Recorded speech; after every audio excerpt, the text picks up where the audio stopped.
You're listening to the Slow Ride Podcast.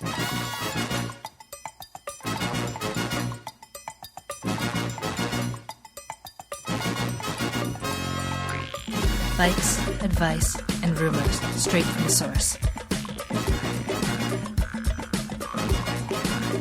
TheSlowRidePodcast.com and on Twitter at TheSlowRidePod.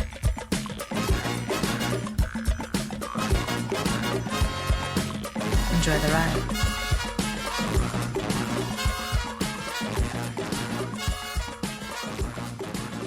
Hello and welcome to the 81st episode of the Slow Ride Podcast. I am Tim Hayes in Orlando, Florida, back from hibernation. I'm Matt. I'm in Minneapolis. It's probably in the 40s. Pretty nice. Yeah. Comfortable. Yeah. You been building fires in the backyard, little guy? I haven't. I've been meaning to. I don't have a lot of wood to burn. I gotta go over to Matt McDonough's house and grab a chunk of the house so I have something to burn. It might be time to start burning down the ice house.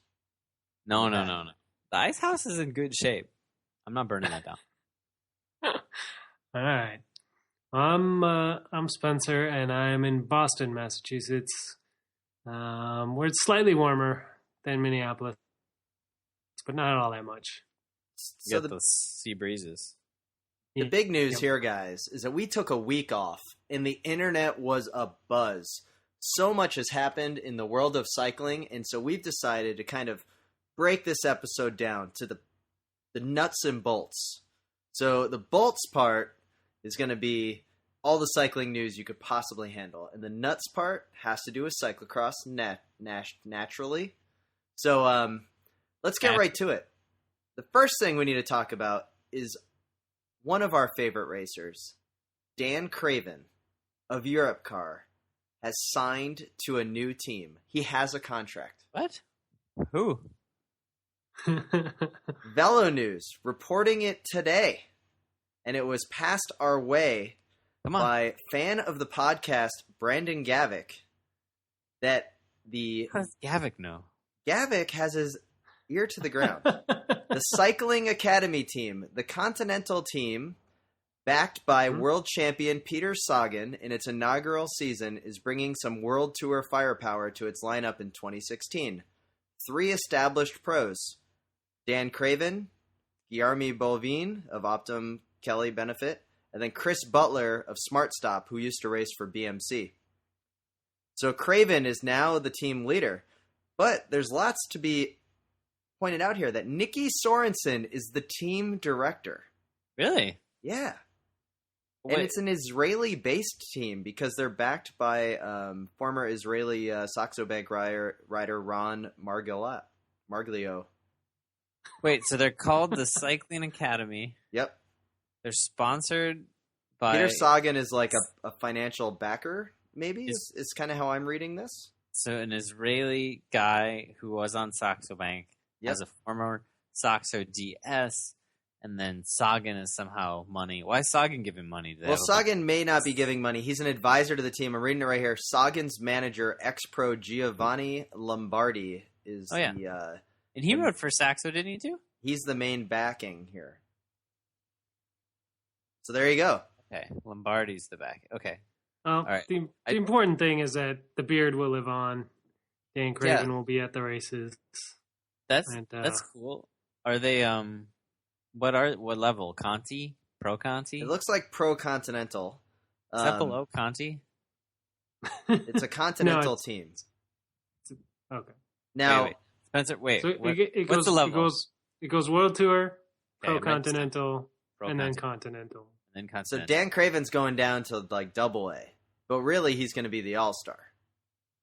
Supposed to be the All-Star on Double A. No, can you guys answer me this? Why you have to write pro? Like, why pro Conti? Because the guys who are Conti, they're pro. Well, it's next level. Right? I know, Depends on who you ask. Couldn't they come up with something a little more inventive for that level in between? Like, Conti, pro Conti. I have a good anecdote about where the line for pro is. At in a former life, I was working kind of as an inside sales guy in the bike industry, and one of our reps was Mark McCormick, former national champion on the road and in cross. Pro. And somebody at our table was like, check out my new Oakleys. Like, yeah, blah, blah, blah. Like, got them from our sponsor at a deal. And Mark was like, or I think he said, I'm so pro, check out my sponsored glasses. You know, we got them at a deal, team deal or something. And he was like, that's not pro. And shut that kid down. And he was like, what do you mean, dude? Like, blah, blah, blah. And he's like, if you paid money for it, it's not pro. So well, that's the old rule of thumb, right? Like, if you bought your helmet, you're not pro. I'm pro. Well, I mean, you know, if you paid for anything, any of your equipment that you're using or wearing or anything, the old school definition would be like that you are not pro. Unless you got your shoes. Maybe you had to buy your shoes because you needed like the custom insoles. Like, shoes are maybe the only things that you can get away with having to buy on your own. I know, not according to Mark. He would get his 3 pairs, wear 2 all season, and sell the last ones brand new in the box. So, of course, guys, I thought that was pretty big news, and huge congratulations to Dan Craven. Looks like the team's going to be racing in Africa, Europe, and North America. That's why they got some of that domestic firepower. They also got a rider from Airgas Safeway to join the team. Guess who it isn't? Damn it. Chris Horner, without a contract. Guys, so much has been going on in this last week. We might have to take multiple weeks off. We didn't even talk about a little bit of news about Tom Danielson. Wait. Tommy D. No, wait. Let's talk about Chris. Let's finish Horner for a second. Okay. Why doesn't he have a team yet? He's Chris Horner. Come on. You know, I think once you win the Vuelta, you kind of become a someone that just doesn't deserve a team, like JJ Cobo. Like, you know, you've kind of reached your pinnacle, and they're just like, all right, at this point, you're done. Tim, I'm going to fly down to Florida and punch you. Don't insult the Buffalo. 2, Spencer, I think you tweeted to me the other day that was it you or Tim? One of the 2 of you tweeted that Rebelin re-upped his contract. That wasn't me. Tim, did you send me that? I guess. Yeah, he re-upped with Triple C Pulsat. Well, see, why can't they just do me a solid and sign Horner so that I get all my old man power watching in one place? So I don't have to like watch 2 feeds to watch all my old man cyclists. I can just watch it all in one sitting. Wouldn't that be nice? Yeah, that would be very nice. I think that the key is to have, Rebelin as your team leader. And then if they could have Horner as like your kind of like your lieutenant, like your George Hincapie, you could have one heck of a good team there to watch of full superstars. I like this idea, little guy. It does have some legs. But can we get to the story of Tom Danielson and the evil internet rumor that his ex-wife sabotaged his sample and is now like being investigated by the FBI? There's a lot of great stuff happening in the world of cycling. And USADA has confirmed that the B sample was tested within 5 days of the A sample and came back positive. Wait, 5 days, but they still haven't released the B sample. No, they released it, but they said it's not like, since he hasn't, it hasn't like it has to go to a final committee that then votes like, okay, this guy did dope. Like, here's the A and the B sample that are positive, and he can appeal it, but he can also sign like he can accept the provisional suspension, which he did in August. He accepted the provisional. He accepted the provisional in August, but it still allows him to like fight for it. But if he loses, it goes back to when he like stopped competing. So what? Well, this is a downright like soap opera-esque. Like, you can't make stuff like this up. And if you want to add another layer, I think the statement from Vaughters is amazing. Did you guys see this?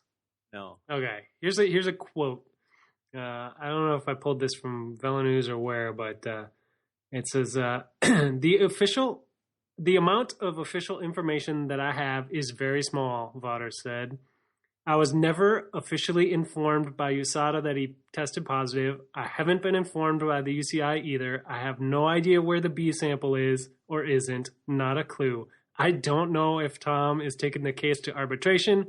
From an official standpoint, the only thing I know is that on August 3rd, Tom Danielson tweeted that he'd tested positive for synthetic testosterone. It's straight out of the soap opera digest that we that is right next to the Archie's comic in the checkout lane of the grocery store. Because how is that all he knows? Well, how's that all he knows? And then how about the he fact knows that as much as we know? Levi Leipheimer was his coach? I didn't know that. That's weird. That's awesome. That's a sweet little nugget. How so here's that I'm thinking is that one, this is terrible, but this is kind of what every doping case is like, is full of a whole bunch of like what the fucks.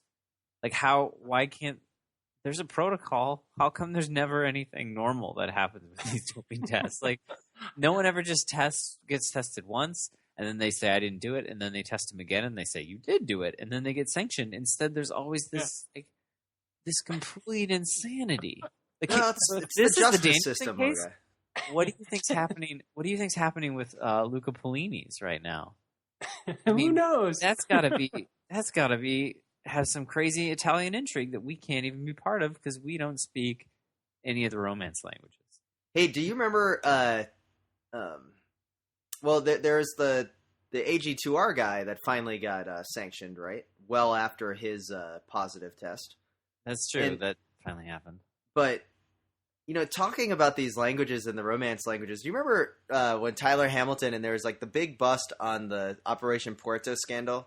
And it was really, the bust was first broken by a magazine in Spain. I don't know if you guys remember. Do you remember me getting the copy of this magazine from Spain? Like I had a buddy living in Spain. No. And he called me and he's like, or he texted me or emailed, and he's like, "Hey, Super Rookie, I felt really awkward buying this magazine and now mailing it to you in the post." And I was like, "Why?" He's like, "Oh, you'll see when you get there." So of course I like get the mail, and it's basically the Playboy of Spain that has like a bunch of pictures of blood bags and Tyler Hamilton and all these other ones, and then like a bunch of naked women. It was really awkward and strange when my wife comes home, a girlfriend at the time, and she's like, "What are you looking at?" I'm like, "Tyler, look at Tyler's blood bags," like Operation Puerto, like that whole thing, because that was the time when Tyler was already busted, but he was maybe coming back and they still found his blood in the fridge at the doctor's office. Mm-hmm. So it was really strange, but I still have those magazines, so collector's items. You still read it for the articles, right? It's how I'm learning how to speak Spanish. Yeah. Gotta keep learning. So wait, do either of you know anything more about the Danielson wife tainting the sample rumor? Because I just heard that as a rumor, but I've never heard any like how would she have done this? What proof is there? Well, she put EPO in his blood bags that were in the fridge. The article talks about two things. For years. It says that the FBI will not confirm or deny any active investigation unless there's a crime scene involved. So the FBI isn't saying anything. They're mum. Which means they're doing something. Which then also leads to Tom Danielson's whole thing about like he's tweeting and Strava commenting all over about how the truth will come out. Or maybe he's not tweeting, but he's definitely all over Strava about how the truth will come out and people will be eating their words. Which leads me to believe that there is some viable like reason that he believes that he's going to get off on this. Every single doper that's ever doped has a super viable reason why he's going to get off, and almost none of them ever have. So then this gets to the next thing is that Vaughters told Danielson before he tweeted this whole incident that he was no longer had a contract with Cannondale Garmin. That one's kind of just secretly out there. Like he's out of contract at the end of the year. Mm-hmm. Oh yeah, he's obviously not getting any new contract offers. So can we roll this? Maybe you can sign with Airgas. Can we roll? Can we roll this entire conversation into like the bombshell that was dropped today? by WADA and Dick Pound into the Russian Federation, where systematic doping all the way up to what was once the KGB. WADA recommended that the International Athletics Federation, which is track and field, ban the Russian athletes from competing. Like, there's that much doping going on within that organization. And if you look at the numbers, they've had something like 17 positives out of cycling in the last 8 years, which is abnormal compared to the rest of the world. And the doctor that runs the Moscow drug testing lab, which is where all of the Sochi Winter Olympics was tested, was caught taking bribes and destroying samples. This is high level government. They're equating it to the East German program back in the 80s. I am not surprised. Wow, this is some next level stuff. And now you've got two. So I don't understand why Katusha hasn't been able to win a Grand Tour. Then what's going on? Well, maybe is it they just only doped the Russians? That's what I'm wondering. Is it only the Russians that are getting doped?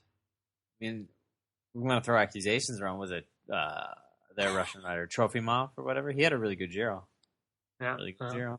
Well, we want to throw accusations around. If we do anything here, we want to throw. Well, the next level is: was this program going on when Menchov was probably getting fourth place and failing up the mountains? Well, he got banned. He got banned. So he probably got busted. I know, but then were their doctors just not very good? Well, but look, it's like you remember reading Tyler's book, Timmy. It's all about, if you're really doping at that high level, it's about where you start. You have to start with a nice low hemocrit. You got to be good, but have only a 40 hemocrit naturally, so you can bump it all the way up. If maybe Menkov was already a 48, they had nowhere to go. He was already a race car. Okay. Remember, Tyler was he was an economy car. He was I don't know, a Nissan Versa or something. And so you got to put a lot of EPO. Why do you have to bring up a Nissan Versa into this? You got to put a lot of EPO in that to maybe make it I don't know, a Vanagon or something. Where it breaks down a lot, like Menchov? Here and there. Anyway, do you guys I'd rather think... break down in a classy Menkov than, just spend all my time in a Simon Gerrans or something. There's rumor that they might ban the Russian... I don't even know what that means. I don't either. Sorry. There's a rumor that they might ban the entire Russian athletic team from Rio next year. Yeah. We should just ban everybody from the Olympics altogether. Just give up. Well, the way it's been going with Rio, they might just have to call the whole thing off. Yeah. But that's a separate... Let's get your shit together. We'll meet again in another 4 years. I don't know. I don't even know what to say about Russia anymore. Pretty much every day, I just sort of shake my head and say, Russia, come on. Yeah. Well, you're in Minnesota. You should be able to see them from there, right? I can't. Pretty far up north. I'm waving at them across the border. So over the last few weeks, guys, we did get a couple of emails that I do want to get into. We actually got two from Kevin Dolan up in the D.C. area. And the first one was just talking about ranking points, because remember how we were talking about upgrades and all of that? And he was how do you guys feel about the difference between USA ranking and cross results ranking? And do the points correspond to the category? Meaning, if you're in the 200, should you just therefore be a Cat 2, and then that's where your natural upgrade is? Once you get up to that 200 level, in skiing, then you would just be racing against other 200 level racers. So you're kind of almost promotion relegation on, and then it becomes a natural hey, what's your ranking points? Oh, well, you're ranked at 239 points, then you're racing with all other 200s. Yeah. I can that would see make that, sense. But what if, wait, so how would my ranking points work? So say I don't race for a week or two. Yeah. Am I suddenly a Cat 3? That doesn't make any sense. If you don't race for what? A couple of weeks? A couple weeks. I don't race for a couple, but if I don't race for a couple I weeks. think it's the average. It's the average of your top last, 5, right? Yeah, your best 5 races or whatever out of your last year of competition. Now, clearly this, we can't get into the math without Colin from crossresults.org to let us know exactly how it all works. It's cyclocrossresults.org. Oh, okay. Ooh, I don't want to know where crossresults.org takes us. It's a dirty, dirty site. It makes sense. I think that the rankings, like every year they do a contest between who would have more top 10s correct at nationals. I think the issue is that Cross Results seems to do a better grasp of taking in like worldwide riders, whereas USA Cycling results, do not take into account, racers from Canada or racers from Europe. So we do get that crossover when Jeremy Powers comes back from Europe. It kind of starts to pollinate the results on Cross Results, and you start to see a little bit better accuracy there. And also you have a bigger swath of data on Cross Results. I think the big help would be you wouldn't have people like me who are like grandfathered into a Cat 2 position that does not deserve to be there anymore and can't really hang in that field. Yeah. But I'm not going to downgrade anytime soon. Just why would I? I can just race Masters or whatever, like I can race single speed. And if the system was built on a constantly fluctuating, scale of where your points were, then you're just like, oh, now I'm racing in the 300 group and I'm embarrassed. So I want to train more and race with the 200 group or whatever, to inspire more people. Yeah. And then USA Cycling. then there's not some guy that you have to yell at to beg to upgrade you or, be like, you're a dick. You didn't upgrade me. I have the points. And they have to argue about whether or not they have the points or whatever. And, cut out a lot of BS. Well, and that's what Kevin's second email gets to, and it was exactly what we were talking about last time. Was like this whole ranking snafu. I mean, we were joking about how you were trying to email the technical director at USA Cycling about these upgrades, and we know people are trying to upgrade. Hey, I'm a 55 plus rider, and the first 3 or 4 guys are usually Cat 1-2s, so I get 5th. I get 1 point to upgrade if we have 21 starters. So he's trying to upgrade from 4 to 3 or even 3 to 2, it's almost impossible because they're not differentiating between who's already a 1-2. Like those points are just getting gobbled up by guys that don't need them. Yeah. And it's like, that's a classic problem. And I know that a lot of women have that issue where they're trying to upgrade because they're doing combined 3-4 races. And of course the Cat 3s are going to be near the top of the podium all the time. Yep. Yeah. Yep. I want to say that technical director never did get back to me. Really? But he's out of his job. They're replacing him starting on the 16th. Got a new guy stepping up, promoting him from the National Technical Commission to the top role. I did, though, email somebody else, a friend of the pod, who sits on that technical commission, and he got back to me right away with some answers. So not everybody at USA Cycling is a total, it's a new era over at USA Cycling. I really believe this. I think that there's some good things that are starting to happen. As a racer myself, it was a little disappointing to see newbies coming out to the cross race I promoted with some friends 2 weeks ago, having to pay $15 for a one-day license. That was a little disappointing. But, we did it at a $20 entry fee with a $15 one day, so people still got away at a decent clip, but man, $15 for a one day? That's a lot of money. It's a lot of money. How did they justify that? I just don't understand. Like what? Well, I they think have that a breakdown. They're trying to get people to that like once you do a one day, like you can apply that $15 to your annual license because they do a better job of keeping track of names or whatever. So I think the idea is that you do enough one days, you're just going to go buy the license anyway. Like what's an annual cost? $45? So it's like 3 races? No, it's like 70, isn't it? It's 70 now. 70? Yeah, it's 70, and then if you want to like combine it with a mountain bike license, it's another 20. Wait, why do you have to pay more to combine it with That's how bored I am with talking about USA Cycling's one-day license after I had to answer so many questions. Why does it cost more money to add mountain bike? All they have to do is just write MTB behind the races where you do mountain bikes. Like, it's not... Well, I think that has to... I think it had to at one time, and we could be a little bit wrong because I know we can be dated in our conversation, but it has to go back to like when Norbo was still around, so it's just kind of been a legacy thing where there's different funding. Because when you pull a USA Cycling license and you pay your $70, something like $10 to $15 of that goes back directly into your local association. So Florida gets some, and then that's where they're supposed to like, buy championship jerseys or do promotion or whatever. In Florida, they bought a timing system, and then there was like kind of a bunch of issues with the timing system on who got to use it and all of that. So it kind of, your license fee goes to administrative costs in Colorado Springs, salaries, and then also to your local association, which is entrusted with growing the sport in your state. Mm-hmm.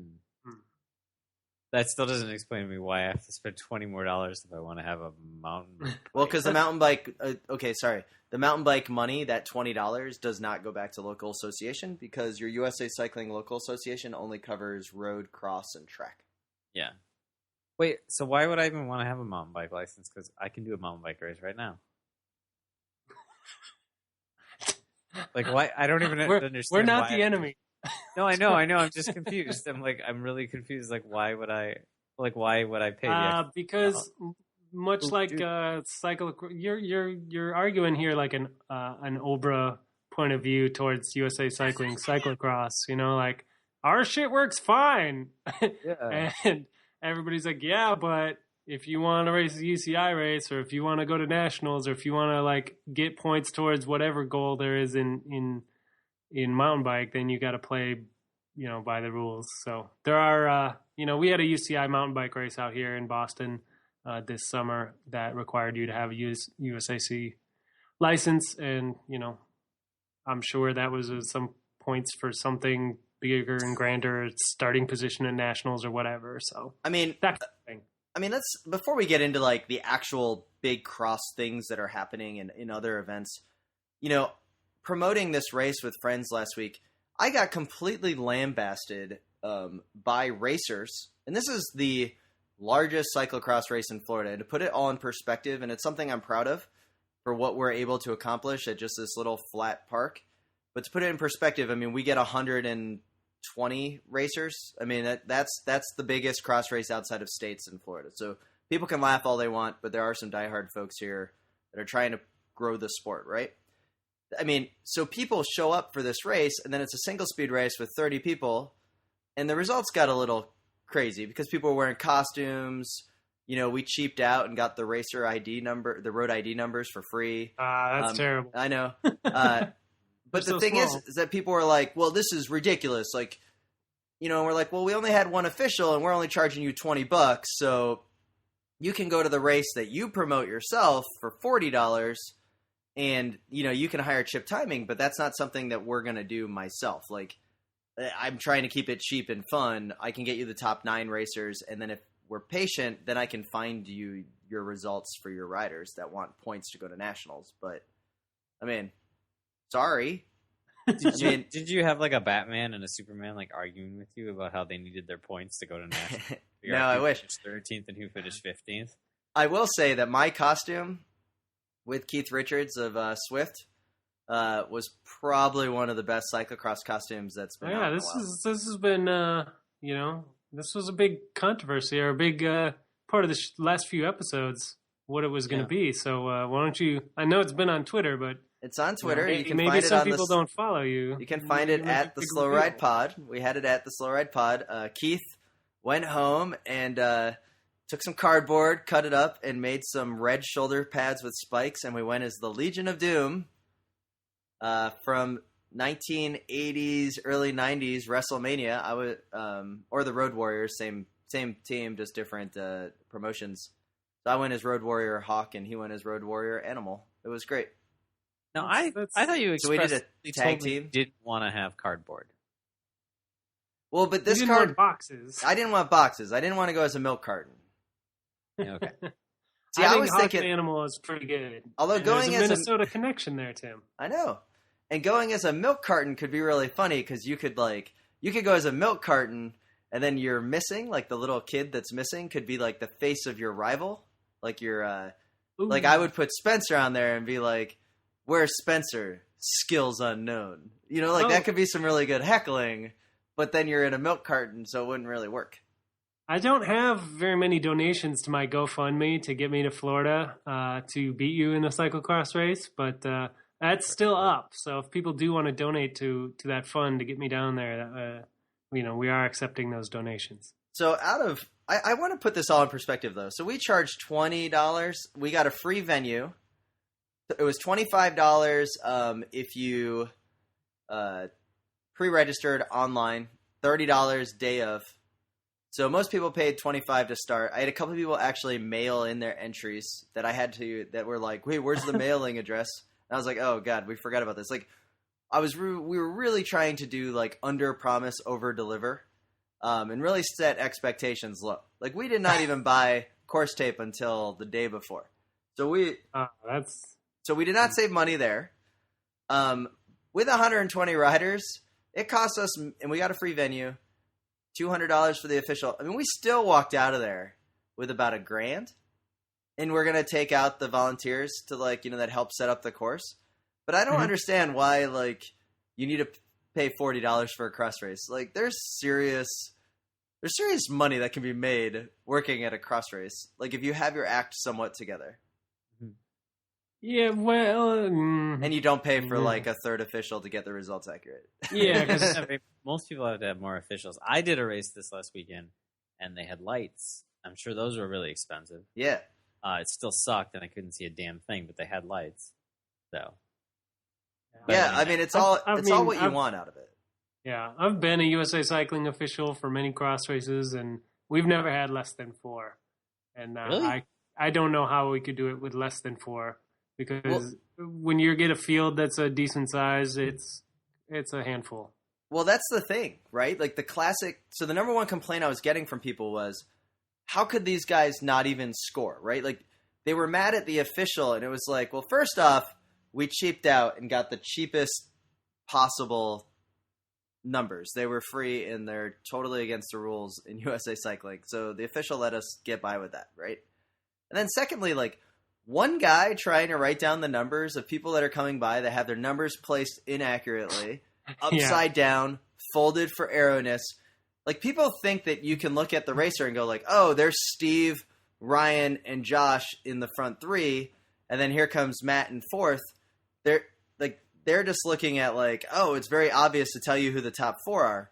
Where to the official, all the official knows is your number. And they don't know that there's a gap between 3rd and 4th. Because they're just oh, well, everyone's just coming by at once and they're writing it down. That when the race is over, they're going through, and if they miss a number just once, then they kind of assume that, oh, maybe he was lapped.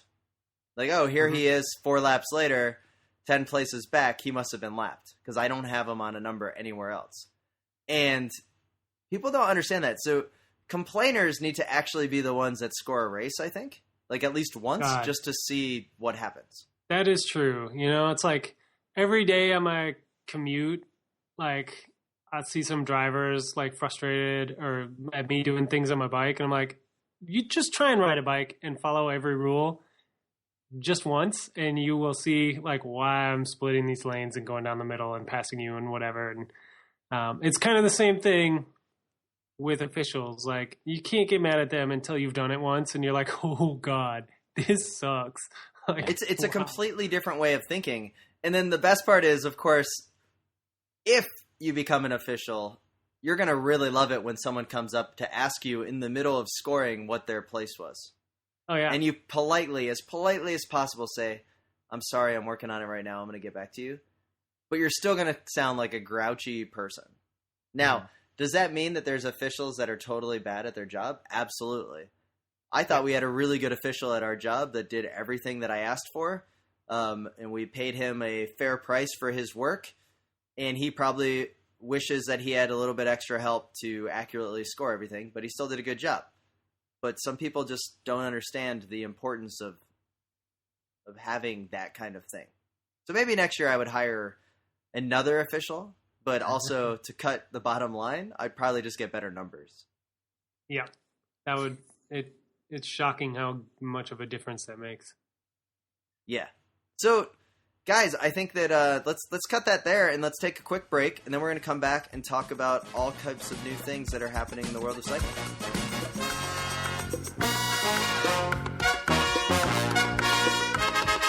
Hi, I'm Jake Wells. Listen to the Slow Ride Podcast.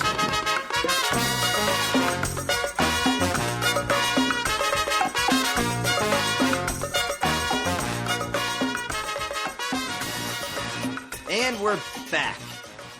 So guys, real quick, before we get to cyclocross, I do want to mention, I don't know if you noticed on a late Friday press release, USA Cycling announced the demise of the National Criterium calendar, and it is being morphed back into the National Racing Calendar for 24 events spanning the entire season, of which now you have races that kind of are all connected. Whereas last year, remember, the NRC for women ended in June, and then there was one event at the very end of September for the men, where now it seems like that the months of July and August are at least connected with some crit racing.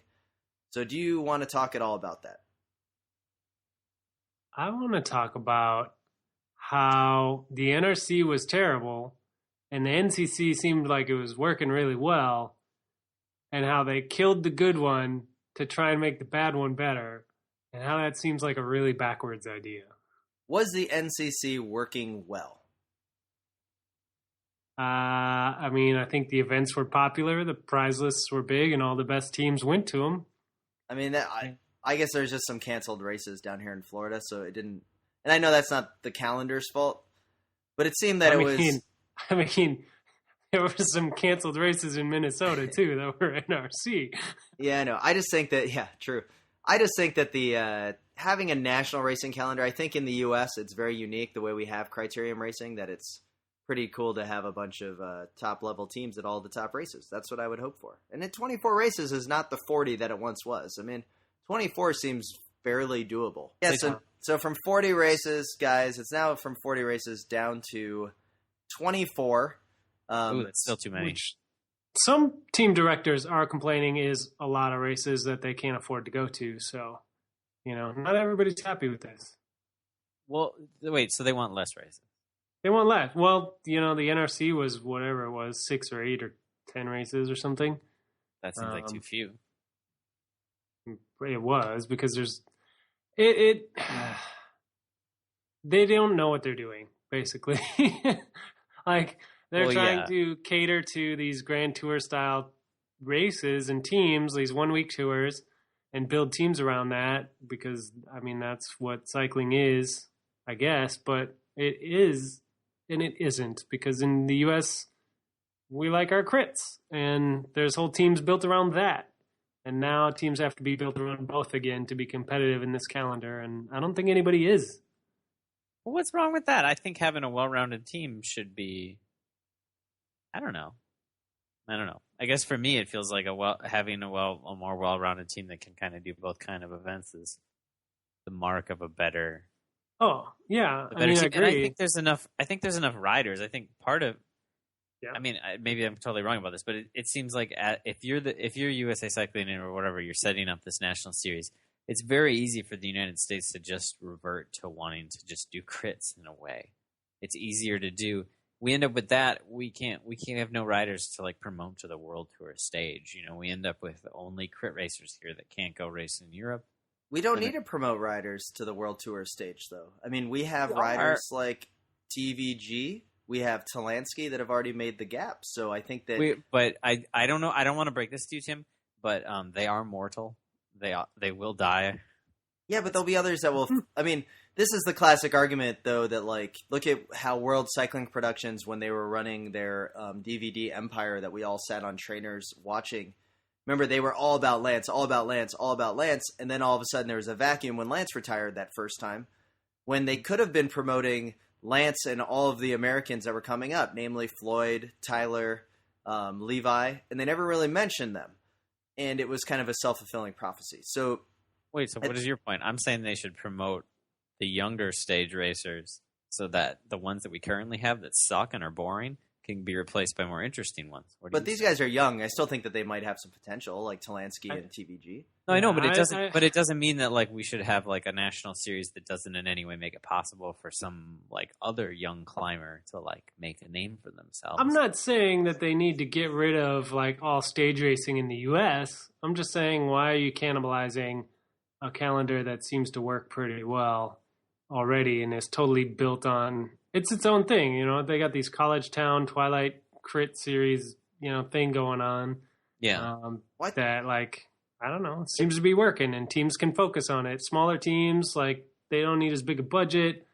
I think the problem is that, you know, yeah, a well-rounded team would be ideal, that you can send split squads to everywhere you need to go, but I don't think sponsorship dollars is there anymore. You know, Well, like, it's probably not. I mean, I think that the main thing that they've got to do, though, is that the NRC is the one with history, because it's always been around. As far as we've been fans of cycling, it's always been around.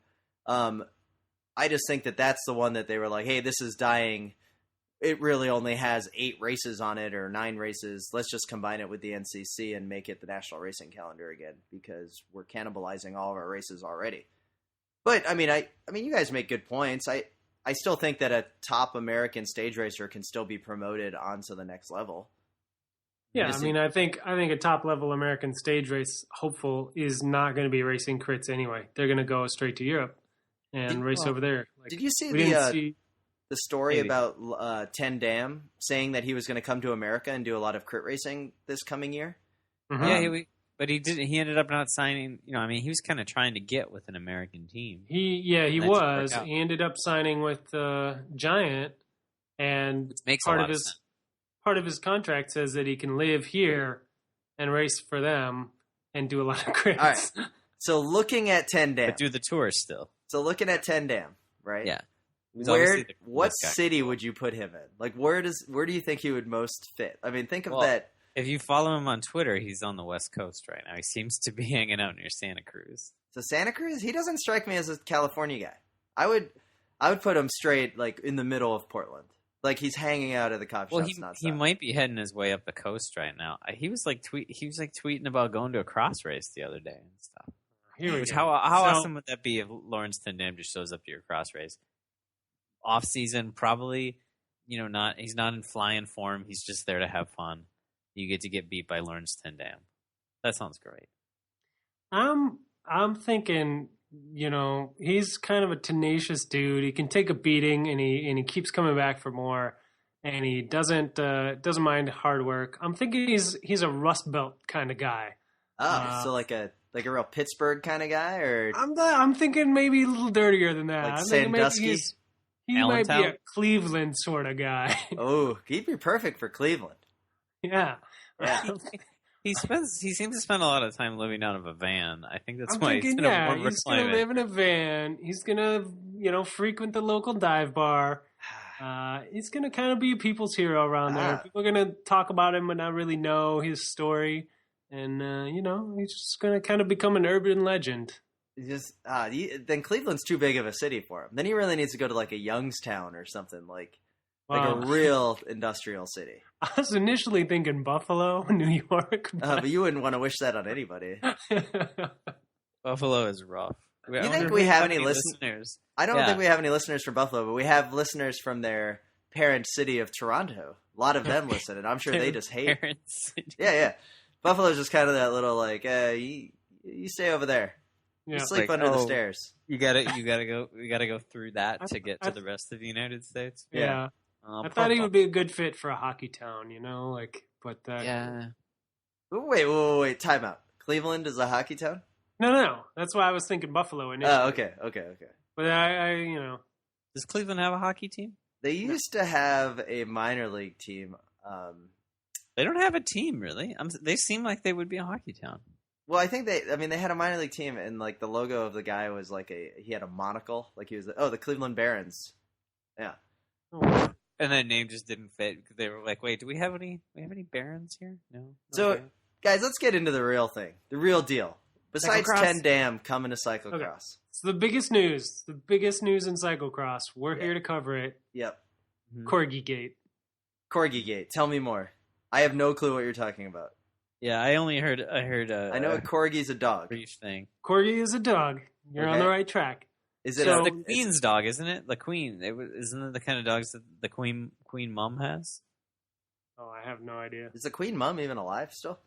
Yes. Oh man, she's still Well, alive. we just Anyway, alienated all our UK listeners. I don't know if the queen mom is still alive. she's alive and she has corgis. I'm sorry, Spencer. We're American. We apologize. So Louisville had their Derby Cup this past weekend. We've all been there before for the USGP and for Worlds in Louisville, obviously. Same great venue. But during the men's pro race, at some point, a Corgi got loose from their owner and did a good part of the lap along with the leaders of the race on the course. It hung with the leaders? It hung Like with Powers. with Powers and Hyde and stuff? Yep. Trayvon was tweeting about it. There's some good photos floating around on Facebook and stuff of the dog and the pack of 4 leaders cruising along through the course. It's pretty amazing. And That's a long course. yeah, and that was not the end. They did the Corgi eventually got off the course, but the Corgi made a return to the podium where Stephen Hyde held the Corgi on the top step. Nice. That's really cool. Corgi. Podium Corgi. So Podium Corgi. Did it in any way affect the race? Like, did Hyde use the Corgi as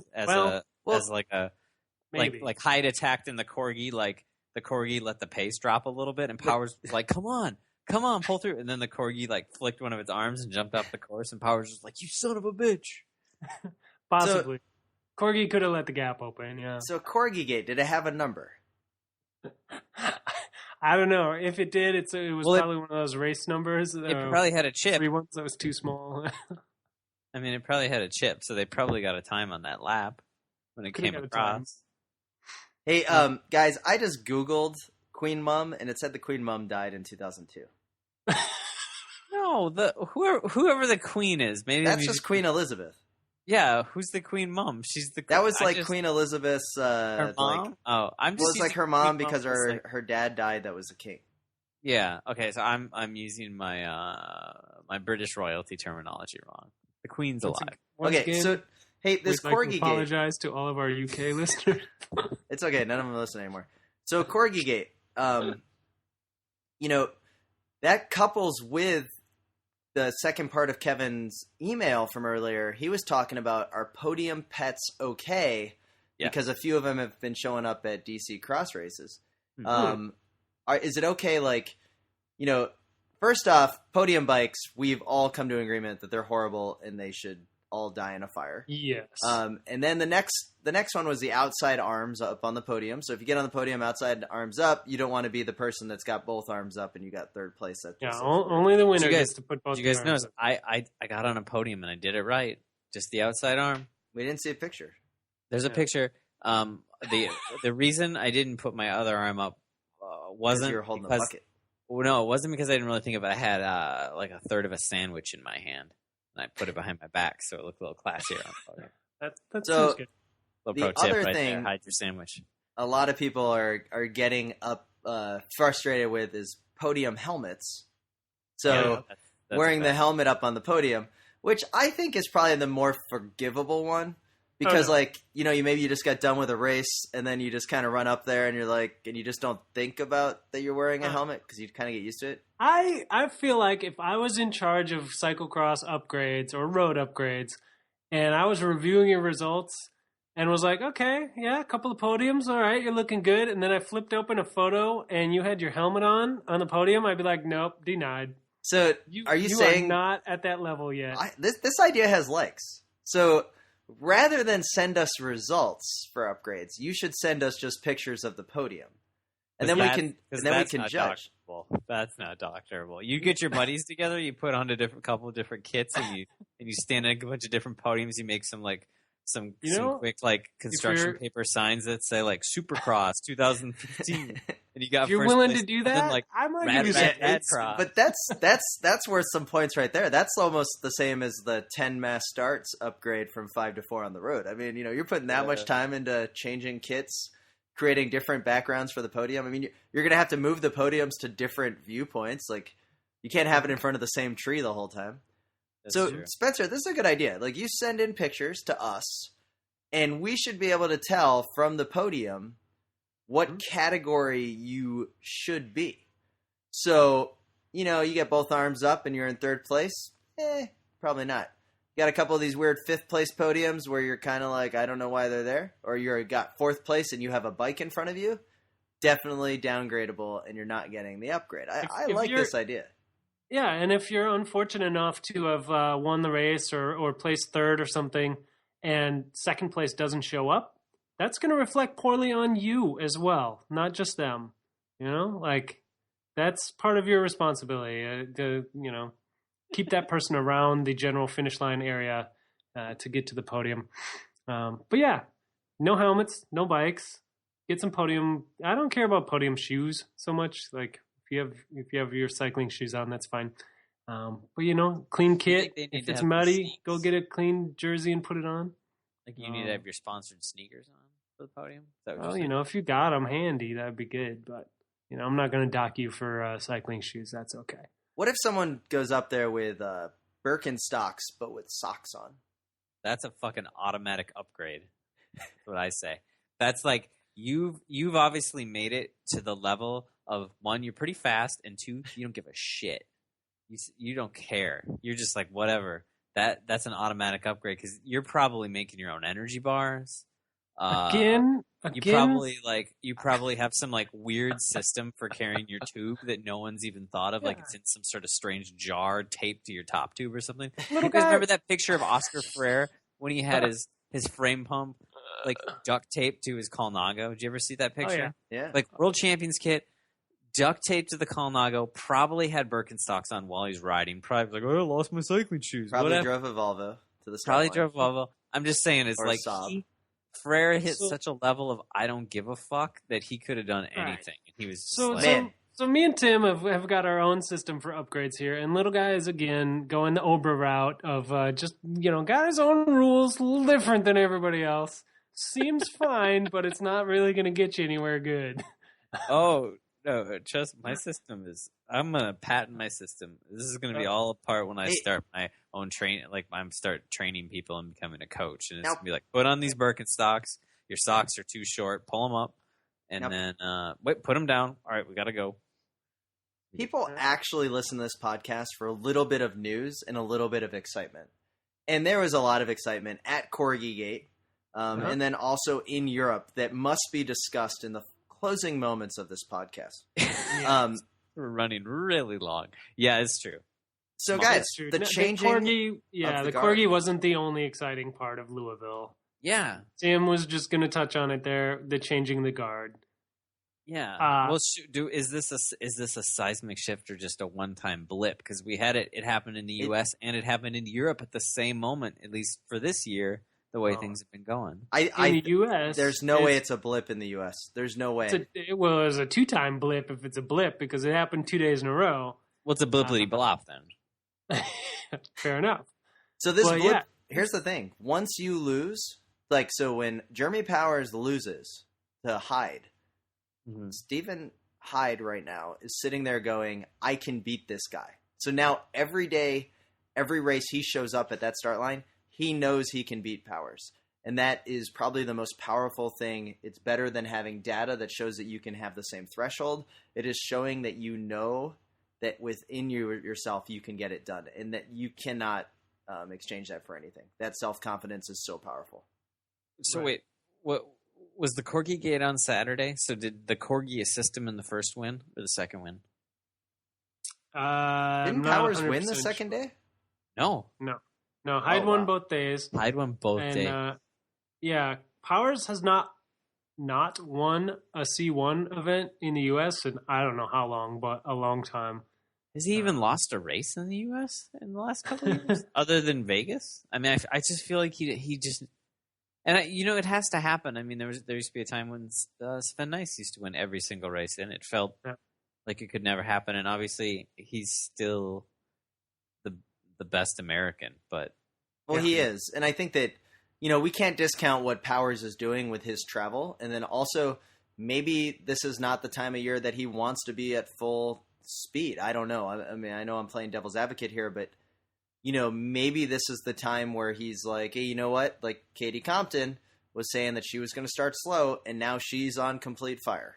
Yeah, that's true. So maybe Powers has the bigger plan here, and it is a little bit of a overreaction on all of our parts, but that's an exciting moment for cyclocross where it is no longer just the Jeremy Powers show with hopefully Tim Johnson and Trayvon staying with him for a little while. I mean, we have a guy that seemingly has come out of nowhere. I mean, we obviously know who he is, but we have a guy that's beating him now, which is huge. He stepped it up in the last. I mean, he was up there last year and the year before, but he's definitely taken it up a level this year. I don't know. Indeed. That's cool. Indeed. What do you guys think then about the opposite in Europe? I think it's a little different story, being that Wout won like 8 of the first 9 races in Europe, basically. Oh, it's he's on at the highest level, and he had one off weekend where he finished like 2nd and 4th or something. That's like a bad weekend for him. Yeah, that sounds pretty terrible. The other best riders in the world, and Van der Haar won 1 race previously this year. So Van der Haar's won. So what? There's been like 12 big Euro races. Van der Haar's won 2. Wout's won 8. Cape How's won 1, and I made up 1. Do you think though, like how long will he be racing cross before he moves on to road? I mean, that's like all of these guys. Remember Teo Boss was tearing up the track, and it was he was unstoppable on the track. Yeah, now he's on the road, and he's just kind of there. He's just there. I know he's getting hurt every now and then, but he's winning like those 2nd tier sprints. So, how long does Wout stay in the cross game before he goes over to road? I hope he stays. He's really exciting to watch. I mean, he's pretty dominant right now, but he's, Van der Haar's been close, and your boy Tim with the wacky dismount, Cape How, has been right there all year. It was nice that he finally got a win. I just think he probably will go there in a year or two, but I mean, Van der Haar's already kind of flirting with the road, unfortunately, and that seems to be the way it goes in cross. Is if you win, they try to take you. I need to cut you off a little bit there, little guy. I take it a little bit personally when you say wacky dismount. The drive side dismount is a fantastic feature that sets the 1%ers that include me apart from the sheep. And I don't know if you remember years ago when we were doing cross and learning, you guys were like, Tim, you have to learn how to do it the other way. Like, you cannot race like this. Like, you guys were so mad. So mad. And Spencer, do you remember this? Yeah, I remember training you to do it the other way. I don't remember being so mad, but I remember saying, if you can do it this way, you're going to be so much better because you're going to have an extra arrow in the quiver. I think you're doing a little revisionist history because I know you know where I'm taking this.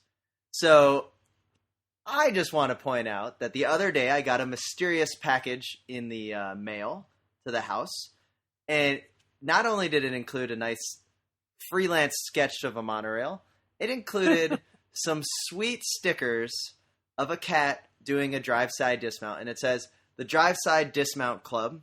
I proudly am a member, and there's about 3 or 4 others here in Florida that will be getting these stickers that I see out there racing.